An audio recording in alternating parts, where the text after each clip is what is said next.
الاهلي طبعا ملوش منافسين، احنا الحمد لله عندنا روح قتاليه، الحمد لله بننافس نفسينا اصلا. البيراميدز ما جاش في المنافسه اساسا، ولا الزمالك ولا حد يقدر يجي انا قلت لك في ريسك الماتش اللي فات الاهلي هيكسب الزمالك ضربات جزاء، والاهلي هيكسب اصلا. قلت لك الاهلي هياخد السوبر من الزمالك صح؟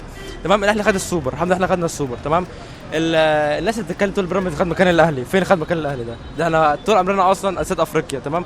وعشان بطوله افريقيا وبطوله سوبر افريقيا يبقى الاهلي يبقى بيراميدز زعيم افريقيا؟ ما فيش حد زعيم افريقيا، الاهلي هو زعيم نفسه. الاهلي اسد افريقيا، اسد الدوري المصري، اسد مصر واسد افريقيا الاهلي تمام. الزمالك ما خدش مكان الاهلي، ولا الاهلي ولا الزمالك ولا بيراميدز عمرهم ما ياخدوا مكان الاهلي. احنا فريق تقيل، ما لناش حد يقدر ياخد مكاننا. الاهلي بطل القاره، الاهلي بطل مصر وبطل العالم تمام.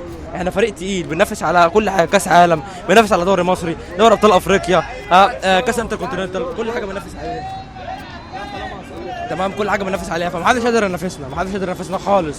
بيراميدز اللي بيحلم انه يكون مكان الاهلي مش هيعرف يكون مكان الاهلي.